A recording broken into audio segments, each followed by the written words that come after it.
But Yeah. I also have a problem with people calling them concentration camps because I really don't believe they're concentration camps. Yeah, I don't. Just one or two people, but like multiple amounts of people have been hitting me up telling me like, oh, dude, how could you not call these concentration camps? See, a So, lot of, yeah. but when I say that I don't see the immigration detention centers as concentration camps, it doesn't mean that I'm unaware of all the stuff that's going on down there. It doesn't mean that I'm Right. like not aware of like the lack of resources or like them being fed little food or them being separated from the children or the parents. That's not what I'm saying. What I'm saying is that they're not concentration camps because there's three distinctions that I like to point out between a concentration camp and then the detention centers. So I have them listed out. All right. 5, 4, 3, 2, 1. Boom. What's going on, man? How are you doing today, bro? Good, man. Always looking forward to driving to LA. My name is Jonathan Bonilla. I'm a senior at UC Riverside, and my major is political science with an emphasis on international affairs. So before we go on, dude, we just messed up. I asked you what was your name, your major, and all that, but we had to redo it because the mic was kind of fucked up. So now it's all right. So major in political science with an emphasis on international affairs, and you're a senior now, right? Yeah, just All like cool, you, right? cool. Seniors? Yeah. Okay. So what were you saying about LA, man? Because you had to drive some crazy ass distance. Where are you from, man? You're from Rancho? I'm from the Inland Empire, and the Inland Empire is like anywhere from Claremont all the way to Riverside, San Bernardino. Yeah. So I was born in Upland. I was raised in Rancho Cucamonga, but I've lived in Fontana since 2003. So Right. I just call the Inland Empire my home. Anywhere from Claremont, Upland, Ontario, Rancho Cucamonga, Fontana, Riverside, and San Bernardino. That's my hometown, you know. The so. IE, the Greater Los Angeles area. Yeah, I didn't know that for a while that it was the Greater Los Angeles area. You know, I just always thought it was the suburbs and stuff. Yeah. But looking back, it's crazy. When I was a kid, I used to think that LA was like so far and like this magical land, and it's really not that far. What do you mean magical? No, like I don't know, because the suburbs kind of boring, you know. There's not really much to do. It's very peaceful, but you come to LA, you know, you have Staples Center, Dodger Stadium, the Civic Center, the beaches, Beverly Hills. Yeah. All these little cities. And pockets of stuff to do. That's all part of LA, you know. Yeah. But I guess my parents, you know, they got tired of the city, just kept moving. That's what happens to a lot of people. They keep moving to the suburbs and stuff. I don't know why this keeps falling off. Maybe try putting it a little bit closer to the center of your... There you go. All right, this is better. Yeah. Yeah, I don't remember when was the first. When I was a kid, I would go to LA a lot because my parents would like go shopping in like Curaçao. I don't know if it's still here. Dude, there's a lot of them now. Really? Yeah, there's like 4 in LA. Yeah, and I used to tell myself, why are my parents driving over there? I don't know why. And then I don't know. Once I hit elementary, middle school, my whole life was in an empire. When I met you in class, dude, I thought you were from LA. You just have that LA vibe, dude. Man. I swear, like 99% of people at school, they all assume I'm from LA. Even my professors, just anyone. Yeah. I don't know. What makes you say that though? This is the way I talk, the way I dress. Maybe because you're Hispanic, dude, and there's a lot of Hispanics here. Oh and yeah. Also because you're into like the whole Hispanic culture and the movements with like the murals and all that. And over there is like not really. Yeah, there's not a lot over there. That's why I want to move here. You know, there's so many murals here I want to take pictures of and like. Yeah. But I don't know. We'll see. I don't know how the rent is here. Yeah. If it's possible to survive, but if I can get a teaching job here and like I don't know, live in the OC, live somewhere close to within driving distance to LA, I'll be happy, you know. But all of my friends and family, they tell me that like they don't think I'm city material because I'm a kid from the suburbs. Yeah. And they're like, dude, you're not programmed to live in the city. That's bullshit, dude. So I don't know. I'm not gonna do anything here. I'm not gonna get into trouble. Hey man, but I met you in class when you were giving a presentation about social media and like how you think that it's affecting the way our behaviors how it's are. linked to that behavior modification and how it's linked to symptoms of depression. Yeah, you know? So yeah, I'll definitely talk about it. So like, obviously, it's like a lot of teens. And you know what strikes me as weird is that you don't have social media, so people can't find you on Instagram or like. I didn't before, but now I. Oh, you set one up? I recently made an Instagram like 2 weeks ago. It's funny because that's what's up.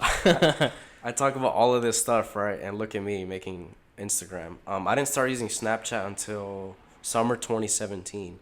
Damn. Yeah, so like I was super late, and this past 2018, was like my first year where I started actually using everything, memories and posting on stories and stuff. And what's up with that, man? Why are you not into like social media? I don't know, man. I guess when I was younger, I didn't want to like, I wanted to be different. I didn't want to conform and stuff. But looking back, like man, I was so wrong. I missed out on so many opportunities. I Yeah. could have probably made 100 friends at school, but because I didn't have Instagram, Yeah, I that's didn't the have main a way thing. Like to. when you go to school, like when you go to college, You need to have this stuff. yeah, people ask you like, "What's your Snapchat?" And I was like, I don't know, and I just have a number, and I had to figure out that most people don't really text. Yeah. Like they don't really use, unless it's with family members or very close friends that they're in group chats and they'll use the number. But most people, Twitter, Snapchat, Instagram. I think Instagram's the biggest one. I think Facebook has started to. I don't know. I think Facebook is dying down. That's like something to have for your family. I don't know about that, man. You think a lot of people? I think people are still using it, but I just think that the demographic of people is different. I think that the people that are using Facebook are just older generations now. Yeah. And then Instagram yeah. would be like anywhere from like 13 to like 21 years old. Instagram's not even 10 years old, bro. It was made in 2013. It blew up in 2013. Yeah. So it's only been 6 years, dude, and it's changed everything, But yeah, I think having an Instagram and social media will help me network more, Yeah. meet more people, because I feel like I wasted my past 3 years at UCR, university.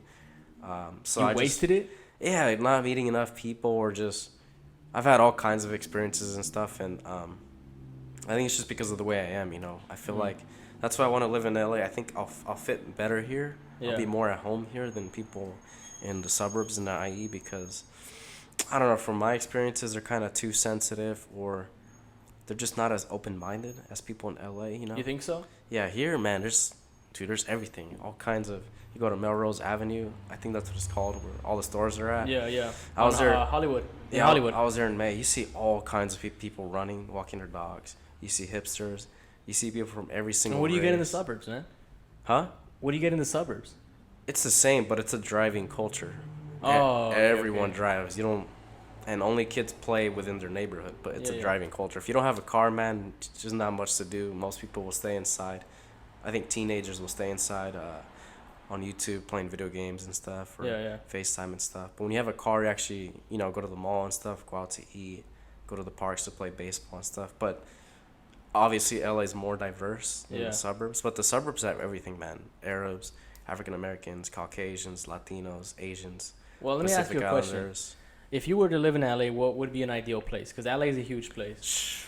I haven't thought that far into it. Because LA, it's you have Boyle Heights, East LA. You Yeah, have it's South little- Central, you have West LA, and then you have Hollywood. I just want to be safe, like maybe on the west side. But I come from a ghetto area, so I'd be okay living in East LA, Yeah. But I think ideally I'd want just an apartment, in a peaceful neighborhood. But I don't think that exists in LA because there's a lot of people, there's a lot of traffic. But Yeah. I think I'll get used to that easily. But the more west you go, it's expensive, bro. Like if you try to live Yeah. near the beach, oh man, you gotta be like a lawyer or something or a doctor. Unless you have roommates, That's another reason why I made social media. Maybe I can find future roommates, Yeah. that I can live So after. I don't mean to cut you off, No, man. you're good, bro. You're good. But I just want to make a quick announcement to the people that are listening. There is a soccer game that just ended, Mexico versus USA. Oh, yeah. So a lot of people are out here parading, honking their horns, throwing up fireworks. So if there is noise in the background, just kind of ignore it. Are you a huge football fan, soccer fan? Yeah, I follow that stuff, but I'm not like really hardcore. like super hardcore about it. But like I'd watch the game, but I had this Right. podcast to do today. Do you follow club or you just watch international? Dude, like I'll just watch big soccer games. Like I don't really keep up with like the leagues and stuff. Yeah, I'll watch a big soccer. Yeah, game. I watch, dude. Like when it comes to sports, I'm just like very hardcore. I watch everything, dude. Like soccer, I follow the English Premier League. Yeah. The Spanish League, Italian, Bundesliga, all of that. Yeah. And that's what I do every weekend, Saturday, Sunday, wake up at 7, 8 a.m. and just watch football and stuff. And then on Sundays, NFL, baseball, basketball and stuff. Yeah. But yeah, I'm not surprised that Mexico won the Gold Cup. At the moment, they look better than Yeah. USA. USA, they're transitioning, new coach. All the old veterans, they're retired. We have these new up-and-coming players, and Christian Pulisic is our captain, So Yeah. I think it's a good start, that we made it to the final because I remember late 2017, we lost to Trinidad and Tobago, and we didn't make the World Cup, dude. And that was just, I don't know if you remember that. It was just embarrassing, dude, because No, man, I how didn't could watch we that. not, how could we not make the World Cup, But Yeah. as I was saying, though, LA, I don't know, just right now my mind is just, I want to enjoy summer and then finish my senior year and then start looking for a job and then moving out slowly. And Yeah. I have a long way to go, though, I don't know how. I guess my situation is different, I still got to get a credit. I got to do all these things before I can even, move out and stuff. Yeah. But I think I'll be fine. So what got you into politics, man?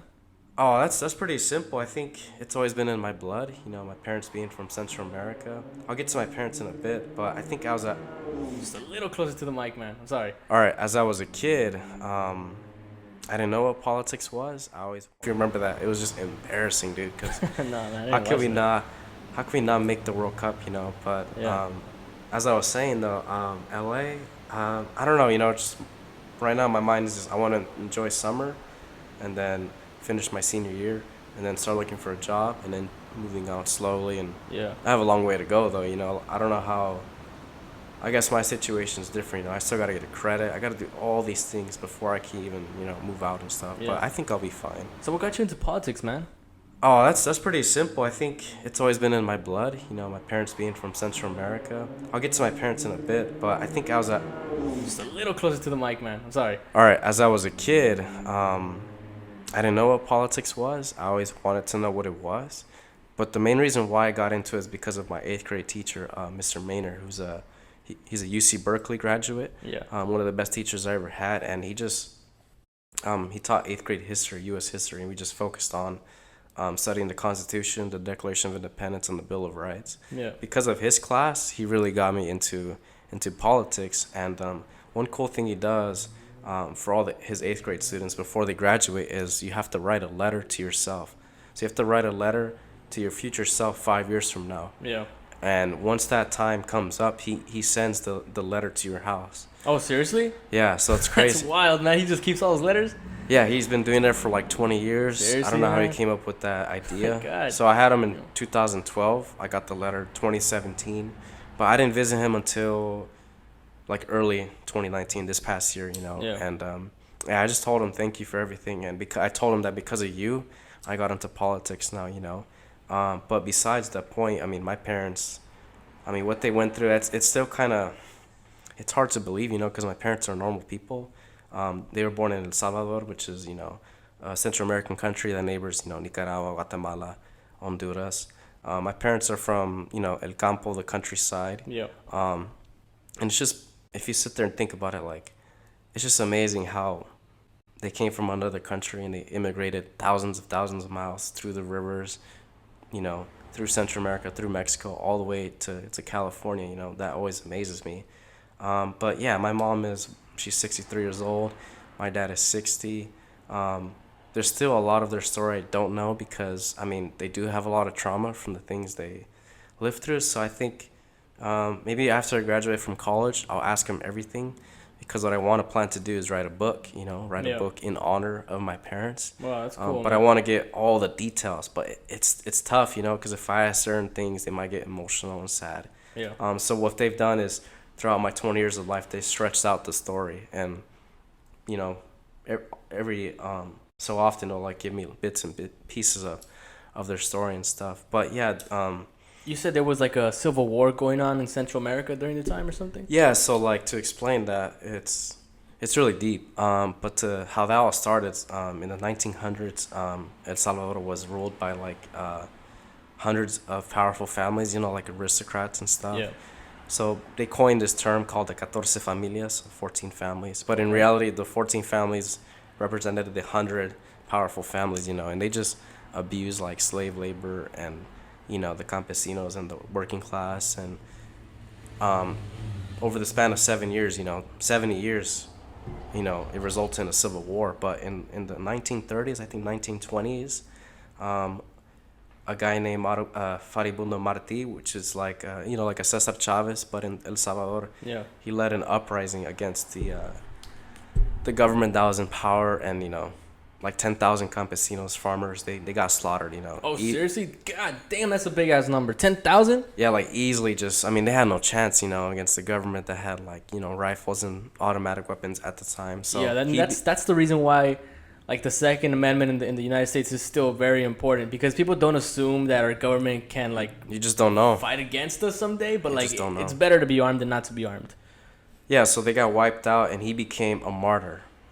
So you know, 30 years later, just people got fed up. You know, it's hard for us to imagine that because we live in the USA, California. Yeah, definitely, man. We're so detached from that. I don't think we have a reason to like go to Washington D.C. and like bomb them or start a war. You know, so where my parents' story comes into play as so like after my mother graduated from high school, she moved from the countryside to the capital, San Salvador, and she found a job there. I think she was like 19, 20 years old.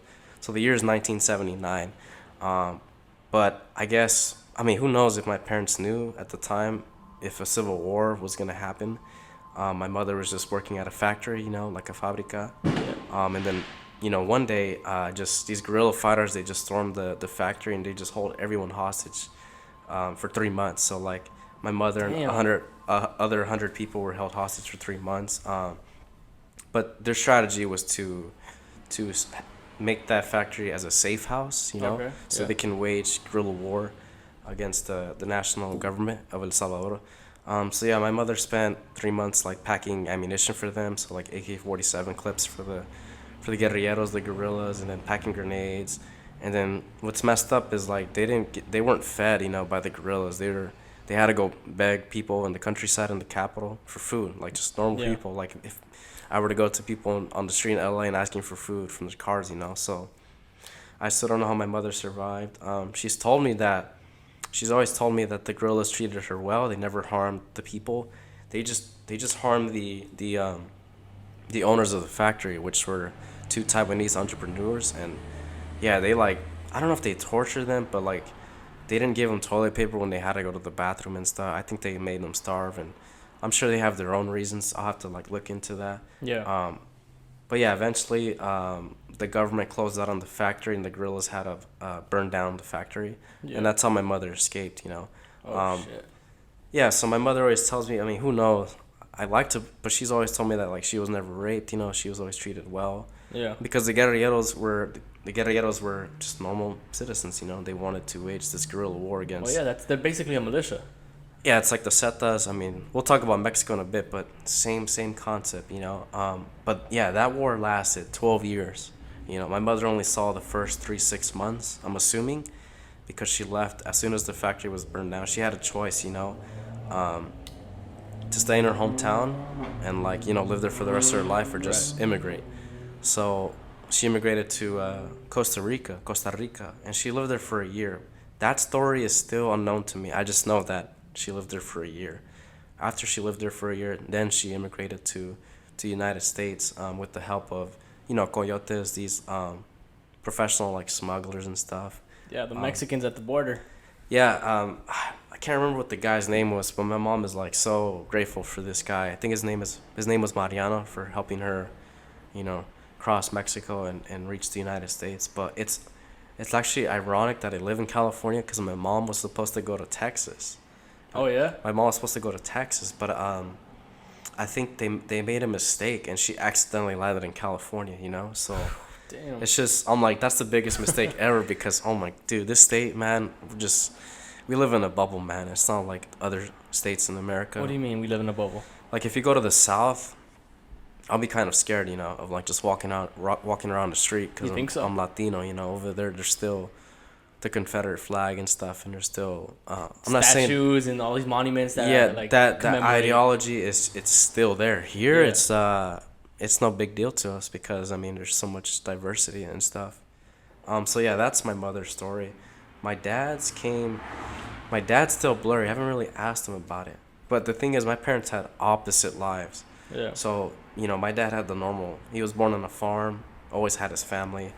My mother was actually technically an orphan, you know. When she was 5 years old, her mother passed away due to like this sickness, illness. My mom always tells me that she was coughing a lot, and then she passed away. But then her dad remarried another woman. you know, and that just caused problems because I guess she became like the black sheep of the family. She was becoming scapegoated, and what's it called? What's it called when a guy remarries a woman? What does that woman become to the son? I don't Stepmom. know. I've never been married before. All right, stepmom. Okay, so her stepmom, any little thing, like my mom would get blamed and she would get like spanked and stuff, and so that just forced my mom to just run away. You know, she just ran away to her Uncle Theo Jose's house when she was like 10 years old. That story is still blurry, but I just know she left like at late at night and just like maybe walked 5 miles to her uncle's house, and then her uncle took her in and raised her until she was like 17, I believe. So there's a lot of moving around. Yeah, that's still blurry, but I mean, this is the kind of stuff you just don't ask about. Yeah, yeah. Ask my mom. No, definitely. If you're not okay with that kind of talking about that stuff, I'm comfortable, but I just don't want to make her cry, you know, because I've seen her cry like throughout my entire life and stuff. But she considers herself an orphan because the dad never went to go look for her. He just didn't care. He just. Well, it's interesting that you bring up this topic of immigration, like moving around and all that, because like at this moment, well, I'm sure you know, like there's a lot of controversy going on with these detention centers south of the border, and well, basically on our southern border, because some of them are after you cross and some before. Yeah, it's like Texas, Arizona, New Mexico. Yeah. California, so what do you think about those detention centers, man? And what do you think about the people that are calling them concentration camps? That's tough, man. It's just like, I try to put myself in the shoes of these leaders. You know, like what would you do if you had 10,000 people just storm your borders? You know, but I think one thing I want to make clear is like these people aren't moving because they want to. It's like they have no choice. I don't think they realize that. Your mom's story, like that sounds like something out of necessity, like moving. Yeah, like immigrating to somewhere where she had to move because she was gonna die. You know? Exactly. Yeah. So I mean, I don't know if most people know, but like Guatemala is like probably, it's like the most dangerous country to live in. Right. Guatemala and Salvador, there's like on average one person dies every hour, every 60 minutes. Like it's just that messed up, and it's because of the huge gangs like the Mara Salvatrucha. Yeah. Well, the fear that the fear that a lot of people have here that are American citizens is that they're gonna bring that crime over the borders. So that's kind of why they want to close off that. See, that that's world. what's tricky. I mean, it's really simple, man, to solve our immigration system. Like you think it's simple? Yeah, but the problem is Democrats and Republicans, they have such animosity towards each other. Nothing gets done. Like, that's only every time you get a new president, the first 100 days, things get done. And then for the remaining 3.5 years, just no change because they'll just sit there and argue and not pass bills. Each party will propose a bill, and then they'll just filibuster and it'll never get passed, you know. It'll die in the House or the Senate. But I'm hoping people like, you gotta be human. If you see kids starving on the street or people being mistreated in these detention centers, like you gotta feel that, no? Like, yeah. If you don't feel that, I don't think you're human, man. But yeah, I don't really pay attention to what the media says because, I mean, it's all biased to a certain extent. CNN, Fox News, MSNBC, any news outlet, there's gonna be some bias towards it, and they can paint the story a certain way. So I think it's best if people read primary sources, documents. So like I've read like the letters children and mothers wrote about being in detention centers. Like I'm not 100% sure on this, but they weren't able to shower like every single day, and they had to sleep on the floor, and they weren't fed like, you know, like a normal human being, and they just weren't treated like a citizen. You know, they were treated like dogs and animals and stuff. And I just think it's tough though, you know. You gotta put yourself on both sides of the argument. What do you do, you know? Yeah, I have a problem with what's going on down there as far as how human beings are getting treated in terms of getting separated from their families and getting, you know, little resources and getting little food supply. I have a problem with all that stuff. But I also have a problem with people calling them concentration camps because I really don't believe they're concentration camps. Yeah, I don't know where that term came from, to be honest. I didn't know about it until you mentioned it. It's all over the media, man. People keep trying to convince me that these are concentration camps. That's what I'm talking about. Liberals and conservatives, they're so against each other. They have to use these strong words. Yeah, they're using so much inflammatory language. It's not a concentration camp, man. It's not Auschwitz. It's not Nazi Germany, Holocaust. We could all agree that they're terrible, but like I have a problem when you start calling them concentration camps because it's in a way kind of disrespectful to the Jewish people that went through that stuff. during the Yeah. Holocaust. Segue to that, have you been to the Museum of Tolerance here in Yeah, LA? I have. Yeah, I went there when I was like 12, 13, and that was a life-changing experience, you know. Even my parents that didn't really know too much about, you know, World War II history, they still felt the pain that, you know, these children, poor children, and Jewish people had to go through, you know.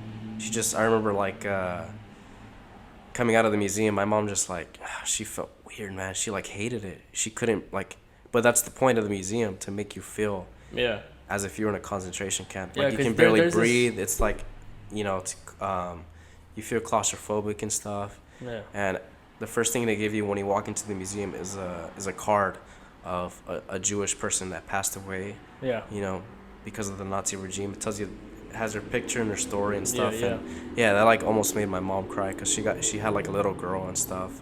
So that was a life changing experience. So yeah, that's why I stopped following the news once President Trump was elected into office, because I already sensed, I already knew that, man, the liberals just weren't gonna accept the fact that he won, you know. And I mean, it's still noticeable. They're still butthurt and mad about it. But I remember my freshman year at our university, UCR, UC Riverside, people were just worried, you know, about him winning, you know. But I told everyone for like 9 months, like, dude, don't worry. It's just a political scheme, you know, to get the votes. And then after he won, I didn't think it hasn't really been that bad, you know. The one thing I tell people is, you know, presidents don't really affect you in your daily life, you know. You can ask the average person on the street, ask them what Obama did for them or what Trump did for them, and I bet you like 9 out of 10 times they're going to struggle coming up with an answer. It's your local, you know, representatives and senators that impact you more. Your mayors impact you more than the president, you know. So I was never really too worried about him being elected. Well, one thing that he is doing that is affecting our daily lives is enforcing the immigration policy even more than Obama did. Because he is being more active in terms of deporting people that shouldn't be here. Right. And I have a problem sometimes when people say that it doesn't affect you, or like the presidency doesn't affect your day-to-day life, but in a way it kind of does, because the people that are currently being deported, they're your neighbors, they're people you work with, they're people you buy from at the store, they're just people all around you that are getting deported. Yeah, to add to that, after Trump passed that policy, my dad comes home and he's like, dude, there's an ICE right here at the supermarket. There it ICE is. trucks. And I'm like, There it is. what are they doing here in the IE, in the suburbs? Like 90 miles from LA in the beaches. Like, that's pretty crazy, you know? Well, the IE is actually, in my opinion, I think they're enforcing it even more than in the larger cities, because there's a more dense Hispanic population here than there is in the IE. I think it's easier to enforce those kinds of things where there's a smaller group of Hispanics. There was an article that one of my college professors wrote. I'm not sure if it was an article or a piece of his book, because he had us read a printed out version, but I think it was a copy of his book. So he wrote this piece that talked about the Riverside police getting together with ICE and talking about how they're going to enforce the immigration policies that the president is passing. And they were talking about how they were going to deport people and all that. Yeah, I mean, the only thing I can agree with about Trump's policy is deporting like criminals, you know, like, you know, I'm Salvadoreño here in LA.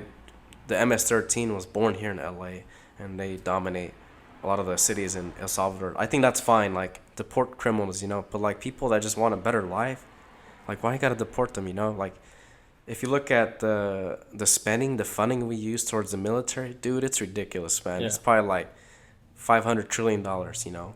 If you take a little portion of that, you can pay off all of the college debt of all the graduates here in the United States. So, like, why can't you invest some of that money into like helping these people out that just want a better life, you know? And what I don't understand is like 95% of Americans in this country are descendants of immigrants, you know? Like, the only way you're not an immigrant is if you're a Native American, you know? And I've only met one Native American in my life, and it was this girl that was in my middle school class. This is the only Native American I've met in my life. So talk about a successful genocide, you know? Yeah, I don't know. And Trump, I mean, he's descendant of immigrants too, you know. The 1920s, you know, all the Eastern Europeans, they came here. And then the 1980s was the huge wave of Central Americans coming to LA, you know. That's why we have here a lot of Hondureños, Nicaragüenses, Salvadoreños, you know, all kinds of people from Central America and South America. But I mean, it's about to be 2020. I think there's a lot of reason to be hopeful. Trump has failed on a lot of his promises, so I don't know if his supporters are gonna vote for him again. Because he hasn't lived up to. What he's doing right now at the border and securing all these detention centers from Right. letting people pass and whatnot, all that stuff is supposed to reinforce his reelection. The reason he's enforcing the immigration policy even more at the end of his It's all a presidency scheme. is to get the reelection. Yeah, or like he'll say, I think most people stop paying attention to what he's saying, but he had like the speech for the 4th of July. Oh, dude, I don't that know. thing was wild. You saw it? I saw it, man. I didn't see it, man. That thing was wild, man. A lot of people were hating on that. For Honestly, real? I'm not gonna hate on that. I thought saw it was pretty cool. I saw pictures. Yeah, I think it is cool. Like like praising your country. Dude, that guy showing was the military. a hard flexer that day. But I don't know what he said. But I mean, if I saw pictures, people flocked. But what I didn't like is he did it in front of where Martin Luther King gave his "I Have a Dream" speech. I don't know. I think I have a problem with that. But Why? I don't know. But I don't. Was it in front of there? yeah, it was in front of Abraham Lincoln's statue. Yeah, that place is cool. Have you been there? No, I want to go to DC. There's a place where you could actually stand.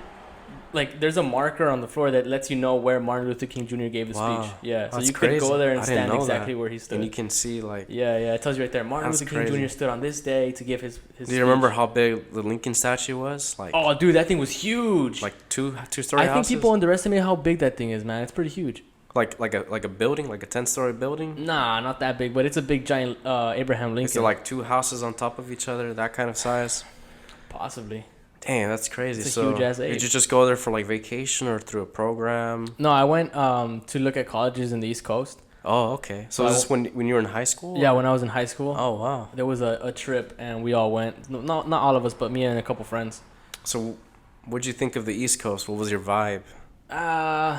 Honestly, I kind of liked it, but it's not for me. Just because a lot of the places there are like small and like very Secluded, lonely, right? Yeah, like everything's all the places that are not in the major cities like Philadelphia, New Jersey, or New York are small towns. Right. Which is what I assume the U.S. is kind of like composed of. Everywhere where it's not a major city. Right. So, and that's not kind of like something I'm used to. Well, I mean, yeah, because we're from California, Yeah. That's why, I have to be around people. If I live in a town like in Palm Springs, I'll go crazy, bro. Like, there's nothing out there. I have to be around people. But I asked you that because I was in San Diego recently in March, and one of the Uber drivers was a guy.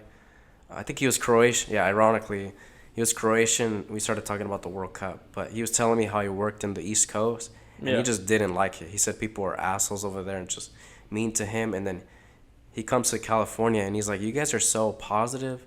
And I think it's because of the weather. You guys have good weather. Like, That's true, dude. I think the weather naturally really that affects you. Like, everyone's chill here, minding their own business, enjoying life. And the East Coast, it's like work. It's different, So I don't know. I have to see for myself when they go into the East Coast. But he loves it. He loves California. Like, he's gonna stay here forever, Yeah. And this guy's Croatian, and he's been to Brazil. He's been to a lot of countries over the world. But I mean, he stayed here, Yeah, the people that I did talk to over there, they all mentioned LA like as their go-to place. Like if they've ever been there, they're always like, "Oh, that place was the best." Or like they say, or some people that haven't been there, they're like, "Well, that's where I want to like end up at." That's the only city they know about, Yeah, like they're like, "Oh, that's the place I want to go to in the end." Like that's my goal, LA. Right. I want to live there forever. Right. But I think when they mention LA, they're not talking about like the ghetto areas, They're talking about the nice. But like every other city, there's nice parts and bad parts. Yeah, every other place. Yeah. But yeah, if you tell the average person like Riverside or these other cities, they're not gonna know, what it is. You have to say, maybe that's why professors assume or people assume I'm from LA because they might not know about cities in the IE and stuff. I'm talking about people at school, Yeah. But I don't know, like. I remember after I gave that presentation, you thought I was like a musician or something. Yeah, dude, because of the hair, man, your vibe. I don't know. So was it the way I talked or something, or just the way I presented myself? You know? I think it's and like the loose hair. I didn't always dress like this, dude. For like most of my life, I had a buzz cut. I looked like a straight up cholo, dude. I had to get a buzz cut. I was clean shaven. I used to wear like white high socks, baggy shorts and t-shirts and stuff. Yeah. And then once I got to middle school, I the skater phase happened. I don't know if you remember. It feels big here in LA. Like shuffling and stuff and skating. Dude, that was It like yeah. took over, bro. Yeah. Drake was beginning his like career and stuff. Yeah. Everyone yeah, was that wearing was- the YMCA. The the YMCMB. yeah, and the tails. They used to carry these chains, but like these tails. I don't know. It's just a trend. Yeah. Or like this hairstyle. I think it's called a blowout. Like you get your hair and you just like looks like an afro. Really? It was the thing. I don't know and, about like, that. Skinny. Maybe it's just the IE, just skinny jeans. That was the thing. And then high school came, and I don't know. I don't know what took over high school, but I know like Snapchat blew up, Instagram, Facebook started dying down, but then WhatsApp was born and stuff. Yeah, but to go back to detention centers, I don't know, dude. That's just Yeah, because I kind of wanted to talk about that because that's a lot tough. of people have been approaching me, like not just one or two people, but like multiple amounts of people have been hitting me up, telling me like, "Oh, dude, how could you not call these concentration camps? Like, how could you like see them as just detention centers I or think like?" But But these people telling you that, they have a natural bias to them. But yeah, because, exactly. Because we're poli-sci majors, we have Yeah. to look at things from both sides, you know. Yeah, But well, the thing is that some poli-sci majors have that bias regardless of what they're regardless if that's their major. I've experienced that at UCR So, a lot of. Yeah. But when I say that I don't see the immigration detention centers as concentration camps, it doesn't mean that I'm unaware of all the stuff that's going on down there. It doesn't mean that I'm Right. like not aware of like the lack of resources or like them being fed little food or them being separated from the children or the parents. That's not what I'm saying. What I'm saying is that they're not concentration camps because there's three distinctions that I like to point out between a concentration camp and then the detention centers. So I have them listed out. The government is not forcibly extraditing people from their homes to these detention centers, or as part of a larger political process, or as part of a wartime effort or a wartime process. And two, I don't think that the immigrants are being exploited for free labor as they were during the Parcero programs, 1950s. Is that what you're talking about? No, I'm talking Mexican? about like the labor camps that were set up during World War II. during World War II, Nazi yeah, Germany. as part of the Nazi wartime effort, because what would happen was these Jewish people were sent to concentration camps, and then thereafter were sent to labor camps where they were literally worked to death. Like they weren't fed. They were. They didn't know where they were going though at the time. They just took these Jews and they just started working. Yeah. That's the thing though, because people are talking about them being concentration camps, but to me, what a concentration camp is literally You're going to die, right? yeah, like you're going to That's get the worked to point. death. You're gonna going get to die. starved, and then you're gonna die. Yeah. And like the last thing I say is my third and final point is that the immigrants are not part of this narrative. no, not part of this like agenda that the Nazis were trying to go through. Right. Like they're not part of this it's called Hitler's final solution. All right. Or the solution to the Jewish problem. They're not part of something like that, which is definitely something worth considering when you're talking about them being like the concentration camps. Because the concentration camps were literally places where people were sent to so they could get exterminated. Like, they were put into large showers and then gassed to death. Yeah. And if they weren't gassed to death, they were worked to death or starved to death. You know what I mean? So, concentration camps are literally extermination centers. And what these detention centers are basically underfunded prisons where people are kept Pretty much. and not given enough food to like not hungry. My question is, are these people eventually released and they have to? Yeah, but they have to go through a trial. They have to go through a trial. Oh, that's how I remember That's the hearing only about difference that. between what Donald Trump is doing and what Obama did during his presidency is that. The fuck was that? Just fireworks. Fireworks? Yeah.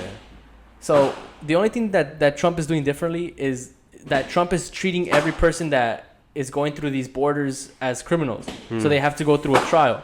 So they have to all go through this. Fuck, that thing's really distracting me. It's all good, bro. They have to go through a trial. They have to go through a trial, so they have to wait until their trial comes. And that takes time. That So they takes have time. to stay in these detention centers Until until their their trial. trial's finished. Yeah. Damn, that sucks. So what did Obama do? He just...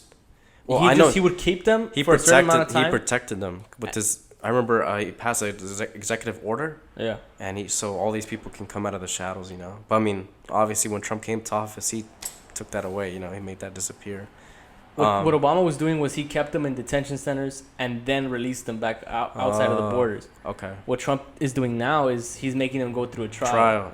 Like trying to incriminate them or something that. But to add what you were saying to Hitler's final solution, I'll summarize it really quickly because, I mean, it's long. It's kind of silly why he hated the Jews. So when he was, because he was born in Vienna, Austria. Yeah. He's not even German, he's Austrian. When he was a little kid, or when he was a teen, he wanted to go to this art school. But he got rejected. And then he saw his Jewish friends getting accepted. That's where his hatred towards the Jews, began.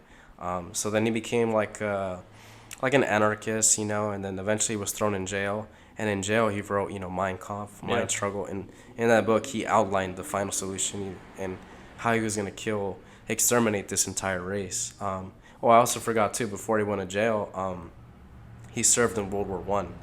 So, Germany losing World War One, and they had to pay, Treaty of Versailles, all these war reparations. Yeah.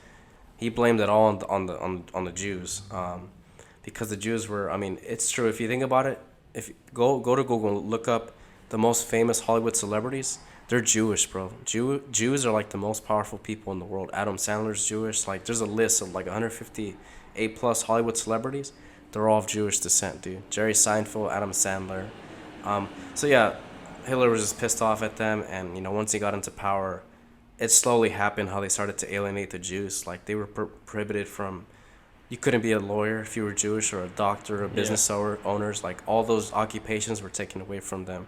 And then eventually Hitler became chancellor, but the messed up thing is, like, these Jews didn't know what was going on. They didn't know they were being sent into their deaths. Yeah. So that's why we didn't know about the Holocaust for a long time, because they were just being like kidnapped and taken to the Jewish ghettos and these concentration camps. And I don't know. That's why when people labeling these detention centers, I'm like, what the heck? I don't know what their agenda is or what their point is. When you hear concentration camps, it automatically triggers this people are gonna fear in your head. People are going to think of Nazi Germany. Yeah, people automatically think, oh, shit, that this is real. Like, oh, this is exactly like what was going on during the 1940s, during the 1930s with these concentration camps. It's not like that. But that's not necessarily true. Like, there's very big distinctions. Like, the fact that, what we just said, that concentration camps were literally death camps, where people were hung, people were exterminated through these gas chambers. Assassinated.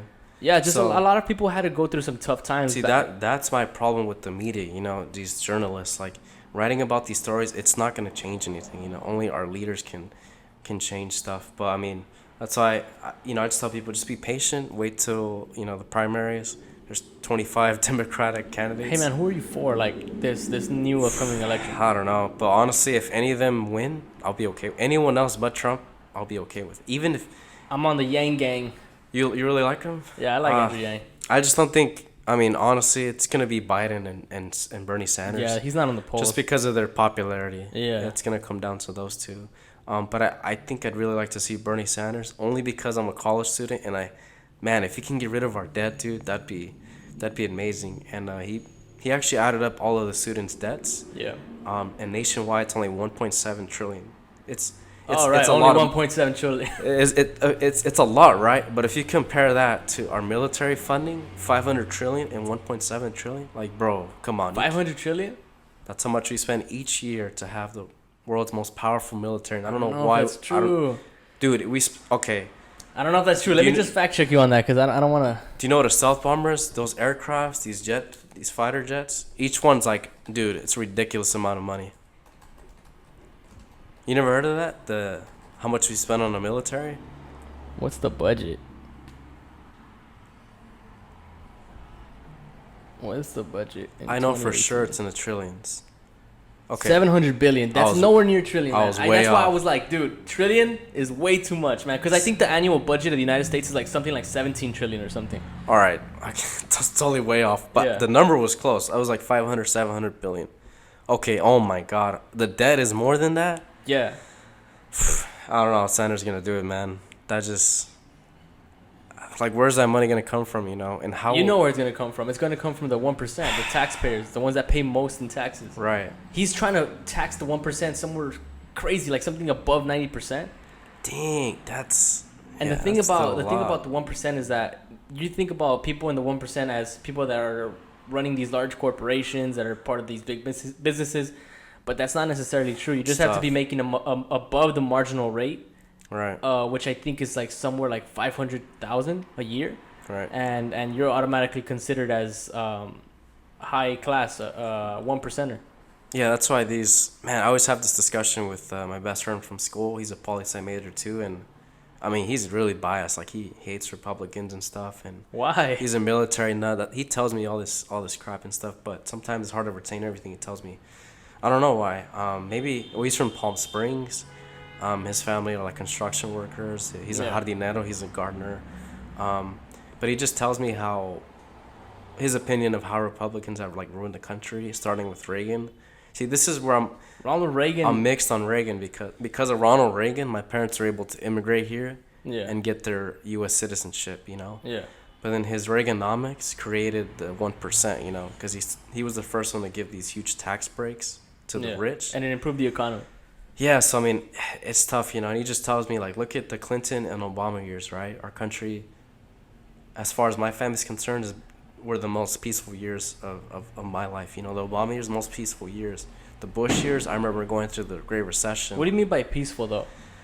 Like, we didn't, like, just having your social life was just easier, You didn't really argue with people about all kinds of things because these issues weren't, like, we didn't have a hatred towards our president and stuff. But I don't know if the Great Recession affected you, but I remember eggs being like $5 for only 12 eggs, a gallon of milk being $5, a gallon of gas was $5 at the time. It was really tough. Like, I had to starve a couple times with my family and stuff, and then Obama came along, and then things got better.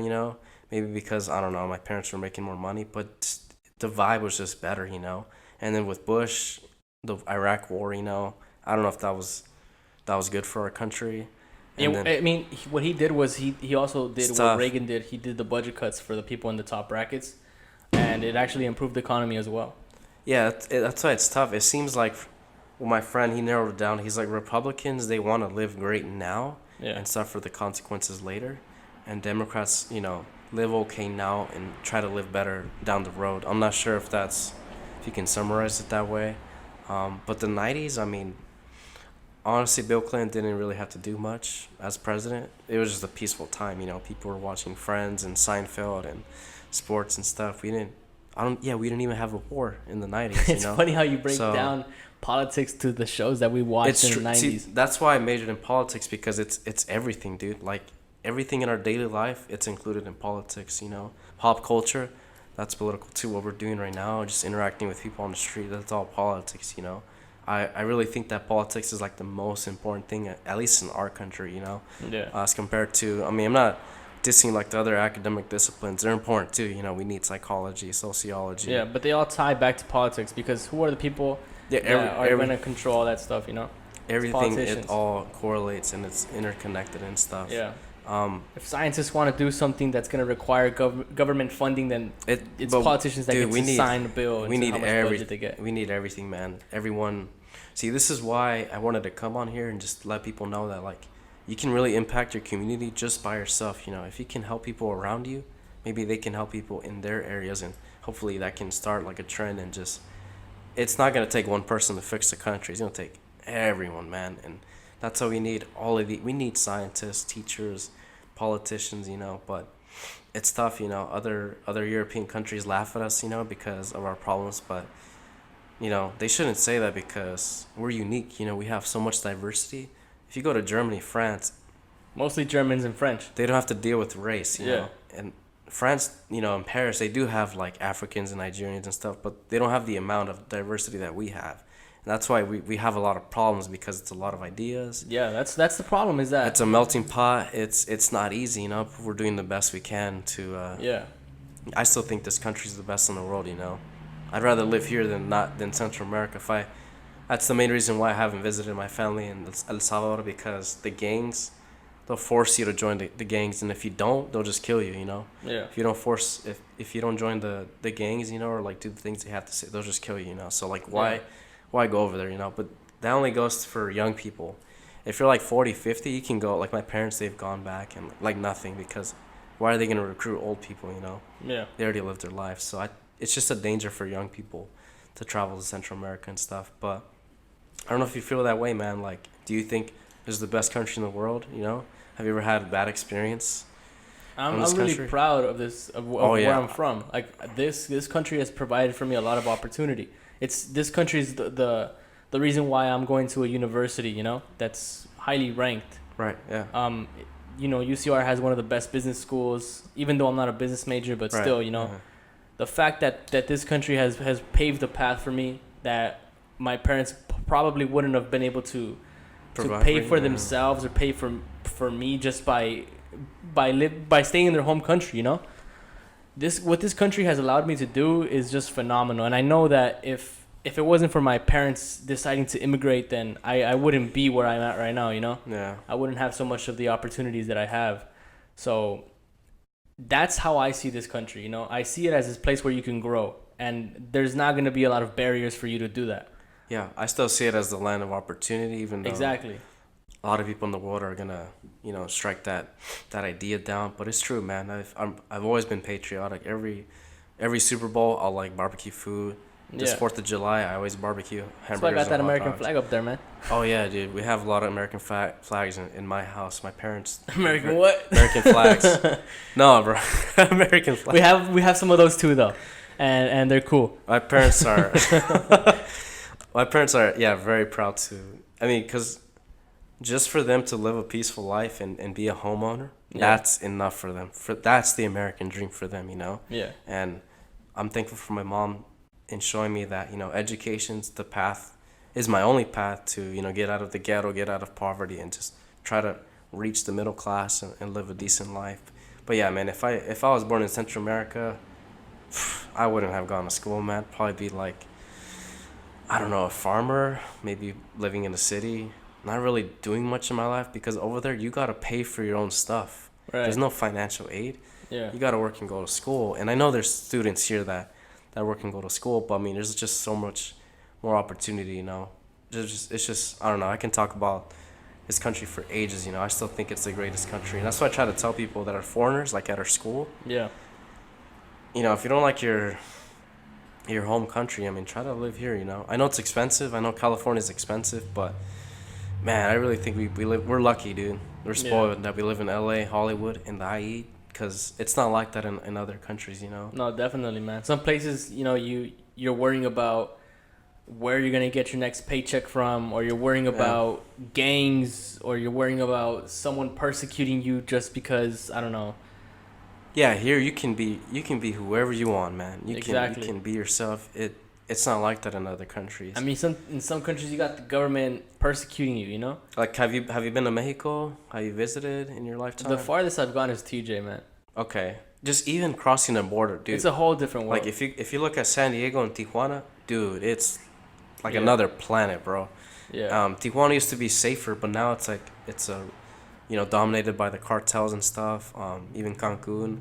Mexico, I don't know. I'm hoping AMLO does a good job trying to fix, you know, your native country. But man, that country too has a lot of work to do.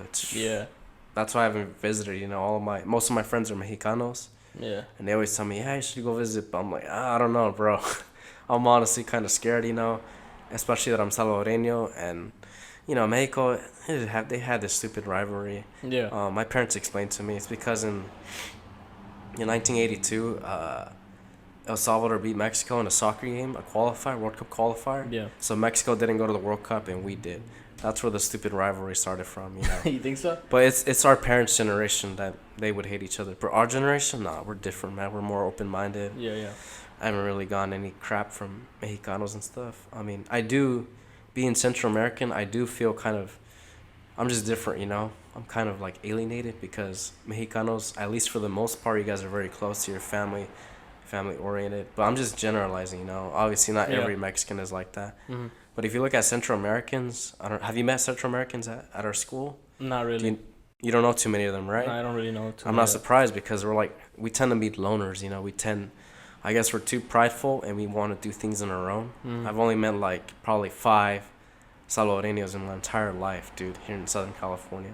And like a couple Nicaraguenses. Well, I mean, if you go down the street. Yeah, so I want to live here too, bro. All my people are here, you know. I think I'll just be more welcomed, and maybe I'll have an easier time dating here or something like that. Yeah. I don't know. I don't know what you think of. What do you think of the IE? You know, because you're commuting from here. The IE, man. I mean, I have friends out there. I have a girlfriend that lives in Apple Valley, so That's personally, a desert. I like going out there because it's so different. I like going farther than the IE though. I like going to like the high desert and stuff, like Oh shoot. like Victorville and all that.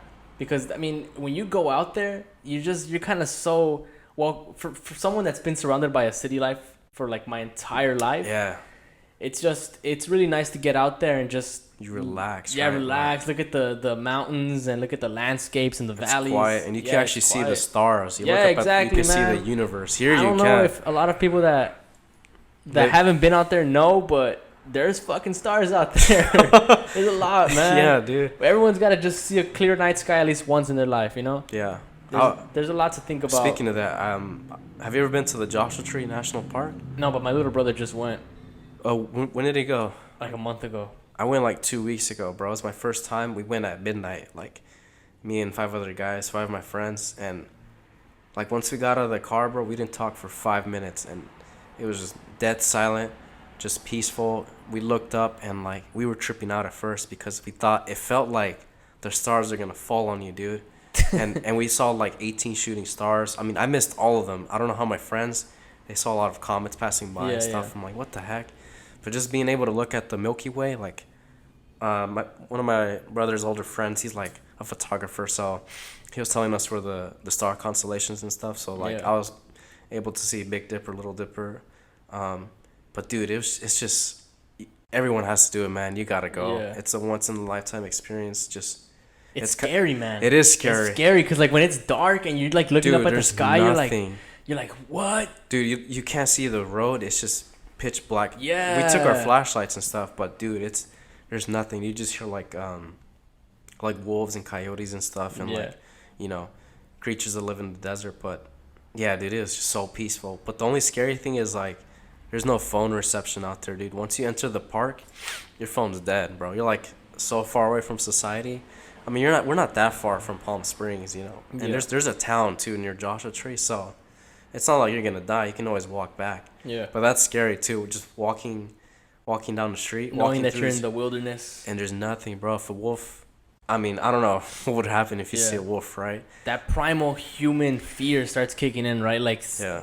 you start thinking of things that can go That's wrong. why I went with friends. My brother's best friend, he's married and has kids. He lives in San Bernardino. This fool goes by himself to the desert, just to get away from his family and stress. Yeah. I don't have the balls to do that. Dude, I'm like, really, bro? You drive 2 hours Yeah. just to go to the desert and just forget about everything. But he's a photographer, Yeah. He wants that's what he does on his free time. Later on, I'll send you pictures, bro, of the pics he takes. But dude, it's just I've been trying to go It's out there, man. I've been crazy, trying to bro. go to like Death Valley or like go with people though. Don't go with No, like, of course I'm not just gonna drive out there by myself. yeah, and make sure you have a good car. I have a '97 Honda. Yeah. I'll take my friend's cars. I have like a 2015 a new car that won't break down. Cause Yeah. imagine being stranded, bro. You can't just call for help, bro. There's no Exactly. phone reception. You're just screwed. Dude. So But I've been wanting to go out there. Like I ever since I started dating this girl.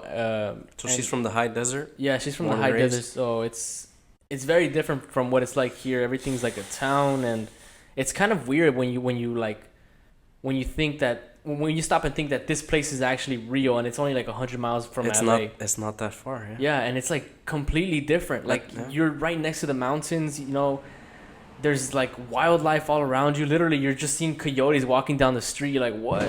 You know what I'm saying? Or rats or I saw a lot of And it jackrabbits in the completely desert. shifts the way you look at the world around you, because you're like, damn, this is how we're supposed to be like living. This is really how we're supposed to be living as humans. You know what I'm saying? Like surrounded by the nature and the wilderness of it all, and then like at night when the stars start coming into when the stars start coming into view, like you start realizing like, oh damn, this is how people have lived for thousands of years, and it all makes sense. Yeah, so like dude, I came home at like 5:30 a.m. from the desert with my brother. My parents are like, what the hell are you guys doing going to the desert, But I mean, my parents, they come from the countryside. Like Yeah. seeing the stars, they're used to that. Yeah. We're not. We're from the suburbs and the cities. We don't know what that life is like, but Yeah. it's Joshua Tree is by Yucca Valley.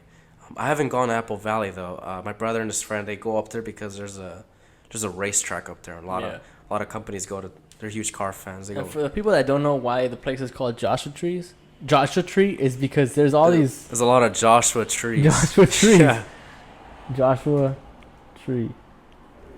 They're like these weird ass trees. And yeah, it's crazy. This looks like something that grows on a different planet. Honestly, they survive in the desert, bro. These things make no sense. They look weird. They do, yeah. I mean, let me look for a good picture. 'Cause some of these look even weirder than this. These look pretty normal, but some of them can look like this. This is what I'm talking about. Bro, I was so dumb. I thought it was called Joshua Tree because there was one huge Joshua tree, and my brother's honestly, like, "No, honestly, bro, there's like thousands." Same. My brother's like, "No, bro, there's thousands of these in the desert." Yeah. And even if you go to Apple Valley, like these trees are there. It's just yeah. I don't know why that place is called Joshua Tree. Maybe because there's more there or something. But yeah, these trees look weird, dude. Like the branches start growing downward and all that. Yeah. And they have these weird ass spikes. Yeah, but that's what I've been doing, man. During my free time, my college years, just exploring all of SoCal. You know, a lot of Californians, dude, they take this state for granted. We have everything. Dude, we have Yosemite. I've been trying to go to Yosemite. I've been trying to go. That's like, it's way up there, huh? It's not like really way up there. Is it like by San Fran? Like 8 like hours right up there? Yeah.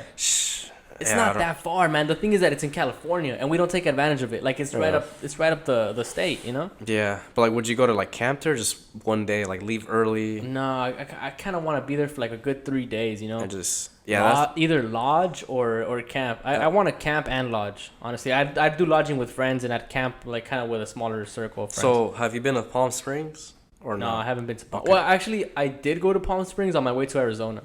Oh, you've been to Arizona? Yeah. I haven't been to Arizona. Dude, the drive to Arizona is crazy. 5.5 hours, huh? Yeah. It's just boring. Like, but what it does do is it gives you again that perspective, like of you have time to think, huh? Yeah, and a lot of time to think, especially if the person next to you just knocks out.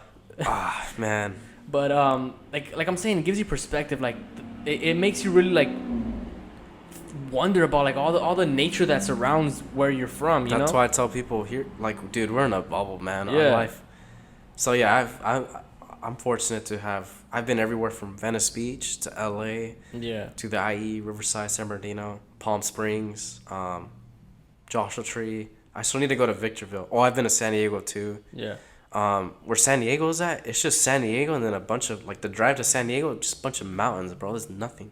It's just San Diego and the cities near the ocean. Yeah. But yeah, I think we're spoiled here, man. We have deserts.